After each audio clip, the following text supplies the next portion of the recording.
It's time for our Seen and Unseen segment, where we explore the cultural stories of the day. And for that, we turn to Fox News contributor Raymond Arroyo. All right, Raymond, the January 6 hearings were on again today.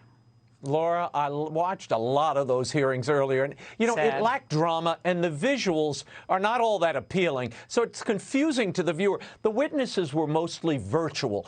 Now, Trump campaign manager Bill Stepien looked like he was photobombing his lawyer during a Zoom call. Then poor former Attorney General Bill Barr showed up. He seemed to be captured on a security cam at a board meeting. And this was the big revelation of the day. Brace yourself for it. The committee claimed this was hot news. I told him that the stuff that his people were shoveling out to the public was I mean, that the claims of fraud were. Barr was just on a book tour, Laura, in March, when he told NBC News this. I told him that all this stuff was bullshit and about election fraud, and it was wrong to be shoveling it out the way his team was. I mean, where was the new news? I mean, Laura, it's all recycled. Everything, the video's recycled, the testimony's recycled, and Barr already did a book on this, so I don't know why these networks are having panels and live coverage and like something's new, just breaking. Nothing is new here. This seems all warmed over. I like all the little jump cut edits, like soundbite to live person. You don't know, it's kind of a Russian roulette of sound bites. I didn't find it convincing. The upshot is, Laura, it's hard to win best revival of an old political story when your people are suffering from inflation, food prices, and rising gas prices. And CBS, by the way, aired the primetime hearing, the first one, last Thursday. It drew 3.24 million viewers. Now, a week before, a rerun of Young Sheldon in the same time slot drew 3.8 million viewers. And your favorite show was on CBS last night, the Tony Awards. Did you watch? No, I sadly missed. Well, you weren't alone, though they were up from an all-time low last year. It was the second lowest Tony Awards ever, which may have something to do with the host, Ariana DeBose, who apparently never heard the adage, "Let the audience come to you." I am close to you, oh, so close to you. I am touching you. There's not a love that you can do. I'm sitting on you. Oh, my Lord. I think he Laura, just slipped it. You see what you missed?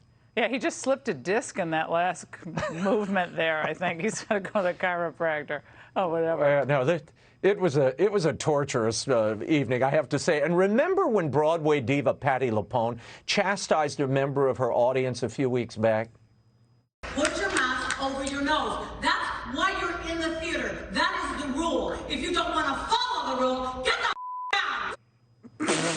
Well, last night, Patti LuPone was there maskless in a crowd, thousands in the orchestra of Radio City Music Hall. There she was. But don't worry, the workers in the mezzanine of Radio City had to wear their masks, Laura. You see, apparently, COVID sticks to the lighting grid at Radio City, so I guess it's okay for the people, the fancy folks on the floor. No masks for them.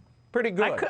I can't believe, Raymond, that that Tony didn't go to Phantom of the COVID, because that mask was so it was so impressive. In fact, I mean, that's crazy. But it's so hypocritical. There is a mask mandate on Broadway right now through June 30th. The audience has to wear a mask. Why don't they have to wear it? Bad examples here. Oh, what else? Well, you were flipping. You were telling me you were flipping around the other night. Oh, and yeah, and across the, and this, I saw this RuPaul show, and I have to say that the makeup on some of the drag performers I thought was actually pretty convincing, and it's so convincing they're now even impersonating political figures, Raymond.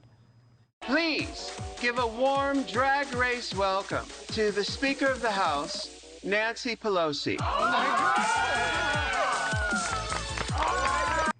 No, No, that Laura, looked like Pelosi. that was actually Pelosi herself. That is What? Pelosi. It was because if not. you're trying to reach voters, Laura, before the No. midterms, where that else would she? you go but RuPaul's Drag Race?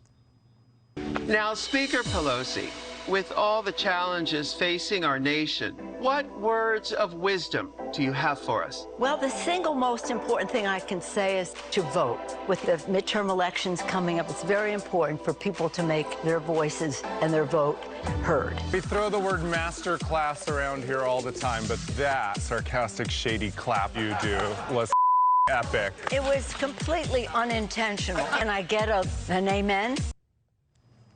I think Laura, they should have done this, Raymond. Remember when after Trump did the State of the Union, and she Yes. did this? Remember that? Yes, that I was do. her. Well, that that's was what they were her referring classic to. move. Yeah. Yeah, well, you know, this may be a backup career for Nancy Pelosi, a judge on RuPaul's Drag Race, and, you know, she'll hang up the gavel, but this is the future. And look, she does know her Gotta way go. around the paints and throwing shade, so Raymond, she's ready. I can't. That wasn't Pelosi. All right. Thank you, Raymond. Hey, Sean Hannity here. Hey, click here to subscribe to Fox News YouTube page and catch our hottest interviews and most compelling analysis. You will not get it anywhere else.